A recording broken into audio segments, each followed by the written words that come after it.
तो welcome back again to another important video. जिस video का नाम है जी POCSO, prevention of child sexual offences 2012। तो पॉक्सो क्या है जी? पॉक्सो एक एक्ट है and this is the most important act, most important, most protective yet most abuse. तो yes, you heard it right, इसको अब्यूज भी किया जाता है। ये एक्ट बेसिकली बच्चों को प्रोटेक्ट करने के लिए लाया गया, सेक्सुअली असॉल्ट ना हो बच्चे, सेक्सुअली मोलेस्टेशन ना हो उनकी, and they are not sexually exploited in the manner के उनके साइकोलॉजी पर इफेक्ट पड़े, उनकी फिजिकल हेल्थ पर इफेक्ट पड़े, मेंटल ट्रॉमा से निकले, एगनी से निकले। इतनी डेलिकेट उनकी एज होती है, उस उम्र में अगर they are subjected to such harsh और कोरैलिटी, दैट मीन्स उनका आगे फ्यूचर सारा रूइन हो जाता है। सो इस चीज को दिमाग में रखते हुए एक लॉ की बहुत ज्यादा जरूरत थी, एक स्ट्रिंजेंट लॉ की रादर, जो कि पॉक्सो एक्ट है 2012। ऐसा नहीं है इससे पहले कोई और लॉ नहीं था। Rape laws of course exist करते थे, but there wasn't something specifically for the children. अब आर्टिकल 21 बात करता है कि no person to be deprived of his life and personal liberty except according to procedure established by law. और 21A के अंदर हमें क्या देखने को मिलता है? We see right to education. So fundamental rights को हमें एग्जिस्टेंस में लाने के लिए प्रॉपर तरीके से कुछ लेजिस्लेशंस की भी जरूरत होती है। उसमें से पॉक्सो एक लेजिस्लेशन है जो उसको फुलफिल करता है। सो बात करेंगे डिटेल में, पॉक्सो एक्ट है क्या, चाइल्ड का मतलब क्या होता है, क्या वो 16 साल से कम उम्र या 18 साल से कम उम्र, कंसेंशुअल सेक्स क्या होता है, कैसे इसको अब्यूज किया जाता है, कैसे इसके लिए स्पेशल कोर्ट्स बनाए गए हैं, कितने चैप्टर्स हैं इस लॉ में। एनीवे, हम लॉ की डिग्री के लिए नहीं पढ़ रहे हैं तो इतना डिटेल में हम नहीं जाएंगे, बट स्टिल हमें प्रीलिम्स में कोई क्वेश्चन आ जाए कि चाइल्ड का मतलब क्या है अंडर पॉक्सो एक्ट, तो आपको वो पता होना चाहिए। मेंस में आपको लिखने को आ जाएगा vulnerable section of the population, जिसमें पर्टिकुलरली चिल्ड्रंस को मेंशन करके बोला गया हो कि क्या स्टेप्स लिए गए हैं, या फिर कुछ न्यूज में चल रहा हो, तो ये पॉक्सो एक्ट हमारे लिए बहुत इंपॉर्टेंट हो जाता है। तो बहुत ध्यान से समझिएगा, आपके लिए बहुत हेल्पफुल रहेगी। तो पॉक्सो एक्ट 2012 एक्सप्लेन। तो बिफोर मूविंग फर्दर, फटाफट आपको बैचेस के बारे में बता रहा हूं जी। 11th ऑफ जुलाई को हमारे बैचों की शुरुआत हो गई है, आई मीन होने वाली है। तो इन नंबर्स पे आप कॉल करके अपनी फ्री डेमो क्लासेस बुक कर सकते हैं and the batch cost is only 35,000, जिसमें आपको प्रीलिम से लेके इंटरव्यू तक की तैयारी करवाई जाती है, along with free book set. Standard books की बात कर रहा हूं, इंस्टीट्यूट के नोट्स की बात नहीं कर रहा हूं, स्टैंडर्ड बुक सेट जिसमें आपकी M Laxmikanth for polity, spectrum for your history and so on किताबें आपके डोर स्टेप्स पे इसी कॉस्ट में आपको प्रोवाइड की जाएंगी। ऑलराइट, सो अपनी डेमो क्लासेस बुक कर लीजिए नंबर्स पे कॉल करके। तो हम आगे बढ़ते हैं। क्या है जी introduction? So protection of children from sexual offences act 2012। ये क्या है जी? ये एक होलिस्टिक लॉ है, दैट मींस एक कॉम्प्रिहेंसिव लॉ है, हर एक एस्पेक्ट को ध्यान में रख के बनाया गया है। क्यों बनाया गया है? ताकि बच्चों को अब्यूज ना किया जा सके, पर्टिकुलरली जब हम सेक्सुअल एंगल की बात करते हैं। So it's a holistic law that protects children from sexual assault, sexual harassment, child pornography, etc., while simultaneously safeguarding their interest as children, since they are most what vulnerable in the society.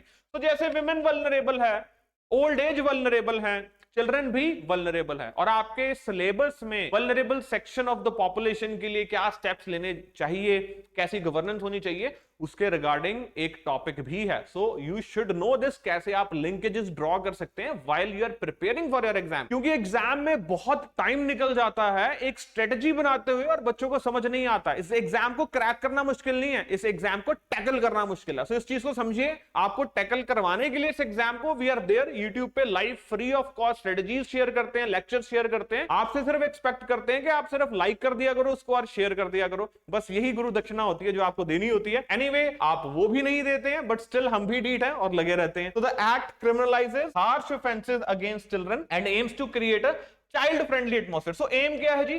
Child friendly atmosphere हो, freedom होनी चाहिए, mind free होना चाहिए, बिल्कुल भी किसी तरीके का डर नहीं होना चाहिए। And this is very much in sync with the international convention, और चिल्ड्रंस के राइट के लिए जो बनाई गई कन्वेंशन है उसके साथ बहुत सिंक में है। अब ऐसी चीजें आप पेपर में लिख के आओ तो डेफिनेटली आपको मार्क्स मिलेंगे। सो इंट्रोडक्शन में हम क्या बात कर रहे हैं कि to deal with the increasing instances of child sexual abuse. So जो हम ऑलरेडी बात कर चुके हैं, बहुत लंबी चौड़ी बात नहीं है, जस्ट ये लॉ किस लिए एग्जिस्ट करता है, पॉक्सो 2012, ताकि चेक किया जा सके, चेक रखा जा सके कि चिल्ड्रन की सेक्सुअल एक्सप्लॉयटेशन ना हो। That's it, protection of children from sexual offences act 2012। अब देखते हैं जी नेक्स्ट। तो ऑब्जेक्टिव क्या है? It is to create a specialised legislation. तो जरूरत क्या थी जी?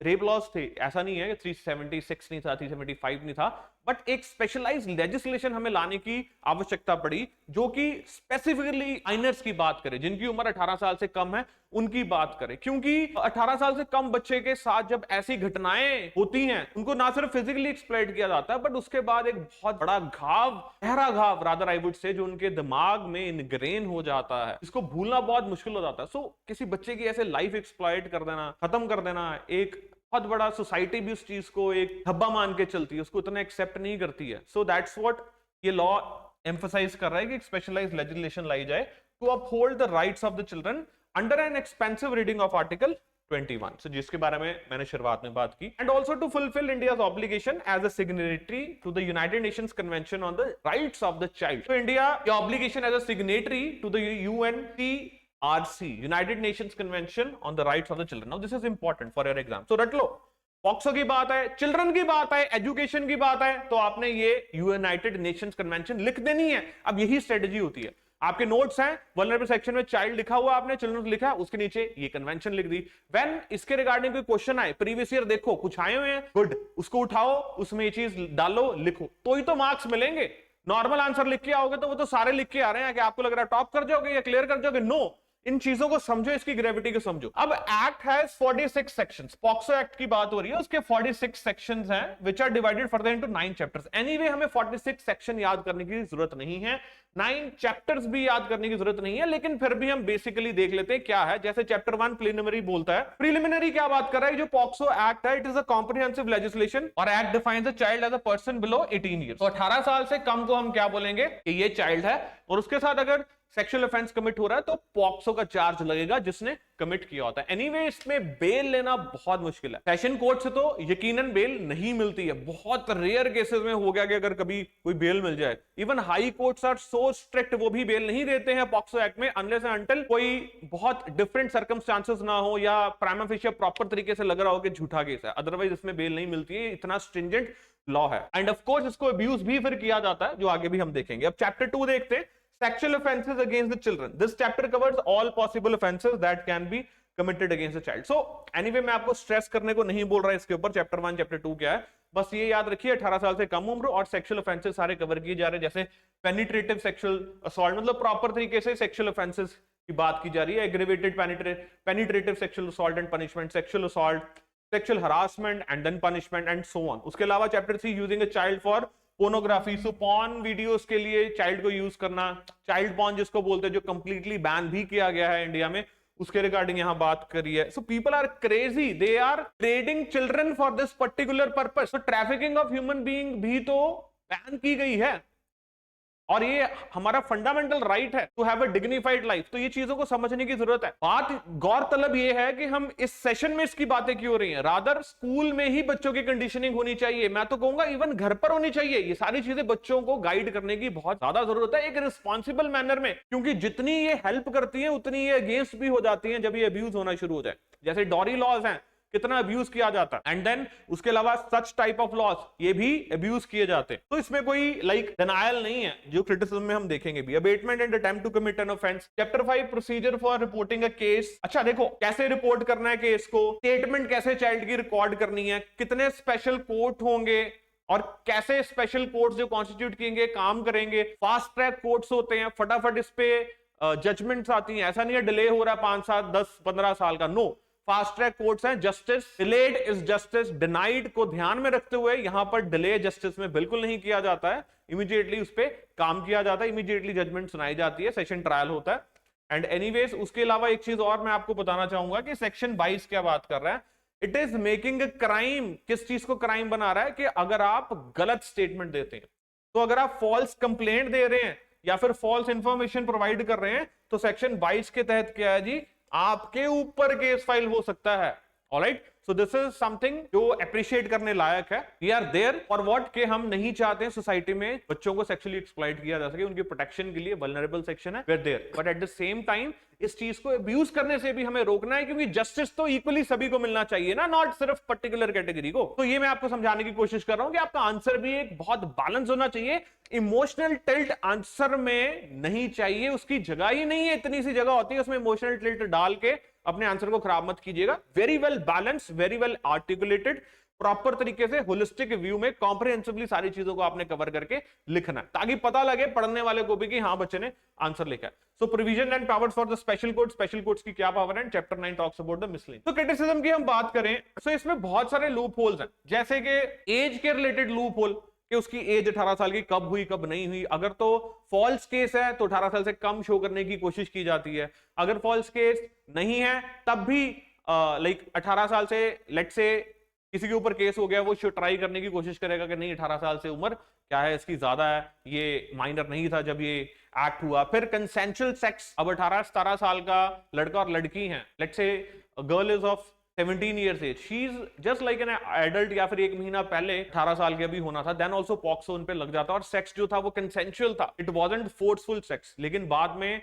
बयान दिए जाते हैं कि नो इट वाज फोर्सफुल, ये मेरा रेप हुआ। सो ऐसे केसेस भी बहुत देखने को मिलते हैं जहां पर जिसके ऊपर केस फाइल होता है उसकी लाइफ भी खराब हो जाती है। सो ये सारी कंसिडरेशन इसके क्रिटिसिज्म में आती है। So medical examination even for the victim कई बार डिफिकल्ट हो जाता है प्रूव करना in the medical examination. So medical examination का चक्कर एंड देन सेक्सुअल इंटीमेसी, ये सारी चीजें हैं जो विक्टिम को प्रूव करना मुश्किल हो जाता है कि मैं सेक्सुअली एक्सप्लॉइट हुई हूं या नहीं हुई हूं। तो ये सारी चीजें क्रिटिसिज्म में काउंट होती हैं। दोनों साइड्स की हम बात कर रहे हैं। Critics also point out that the act is widely misused as a tool for blackmail और पर्सनल वेंडेटा। सो इसके रिगार्डिंग भी ये क्रिटिसिज्म आता है। सो आपको क्या देखना है, आपको सिर्फ इसके बारे में ये बात करनी है कि पॉक्सो क्या है, कैसे पॉक्सो लगता है, पॉक्सो का मतलब क्या है। 18 साल से कम बच्चे को सेक्सुअली एक्सप्लॉइट करने से बचाने के लिए लॉ आया है। अब ये लॉ के क्रिटिसिज्म में हमने काफी चीजों के बारे में बात की है, एंड हेंस अगर न्यूज़पेपर कवर कर रहे हो आप तो उसमें आपको ये सारी चीजें मिलती जाएंगी अदर डे और छपती रहती हैं। सो आपको सिर्फ एक आइडिया रखना है उसका, एंड यस अपने नोट्स में इन चीजों को मेंशन आपने कर लेना है, एक लाइन में 2 लाइन में। सो आपको फायदा तब होगा। सो अब इंपॉर्टेंस क्या देखते हैं, it is important, why act is important, because it adopts best practices based on the international experience available. International experience available हमारे पास है, उसके अकॉर्डिंग ये हमारे लिए एक बेस्ट प्रैक्टिस एस्टैब्लिश करने के जरिए which aims to create an effective law. क्या क्रिएट कर रहा है जी, effective law to tackle child sexual abuse. किसको टैकल करना है, child sexual abuse, by not punishing the criminal but also aiming to tackle the causes of the crime. So इतना ही नहीं है कि किसी ने माइनर को एक्सप्लॉइट किया तो उसको जेल में डाल दिया, but what is the cause, क्या साइकोलॉजी है उसके पीछे कि वो क्राइम कमिट किया गया। इतना ही नहीं, जिसके ऊपर कमिट किया गया उसके ऊपर जो ट्रॉमा है, उसके ऊपर जो बर्डन है उस चीज का, उसको कैसे उससे रिहैबिलिटेट करना है, रिलीव करना है। ये सारी चीजें एक प्रोग्रेसिव मैनर में जाती हैं और ये सारी चीजें वेलकम्ड है और ये सारी चीजें इंपैक्ट क्रिएट करती हैं, और यही इंपॉर्टेंस है इस लॉ की जो हम बात कर रहे हैं। Its core focus to ensure child affected by the crime is rehabilitated. तो देखो ये पॉइंट लिखे बिना तो आप अपना आंसर छोड़ के मत आइएगा, मैं स्ट्रेट अवे बोल रहा हूं। अगर आप करके आओगे तो अपना बहुत बड़ा नुकसान उठाओगे, तो आपको बेवकूफ कहा जा सकता है। क्यों? क्योंकि रिहैबिलिटेट करना इज द मेजर एजेंडा। क्या एक 14 साल 13 साल 12 साल 15 साल की लड़की है जो इतना, जिसको ज्यादा भी एक्सपोजर नहीं है, राइट, तो उसके साथ अगर ऐसी कोई घटना होती है तो उसमें फिजिकल नुकसान की बजाय उसको मेंटली ज्यादा नुकसान होता है। So it is very much important कि वो उस मेंटल एगनी से निकल के अपनी लाइफ जो इतनी आगे बढ़ी है उसको स्टार्ट करे, नॉर्मल तरीके से चीजों को देखने की कोशिश करे, जो डर बैठ गया मन में उससे वो बाहर निकले। So here comes the role of the friends, family, teachers, society and yes state, and state is doing its work by enacting this legislation. So इसको याद रखिएगा, very important, and receives immediate and urgent care and the attention. Further, it aims to work as a strict deterrent. So deterrence की बात करते हैं, कितना strict law बना के लोग खुद डर जाते हैं अगर कोई ऐसा ऑफेंस कमिट करने की कोशिश करते हैं कि यार ये तो पॉक्सो के अंडर मुझे चार्ज कर दिया जाएगा, ये बहुत मुश्किल है। बट ये बात तब आती है जब पॉक्सो के बारे में लोगों को पता हो। जो ऐसे क्राइम कमिट करते हैं most of them are unaware कि मेरे पे पॉक्सो लगेगा या 376 नॉर्मल रेप लगेगा, क्या लगेगा।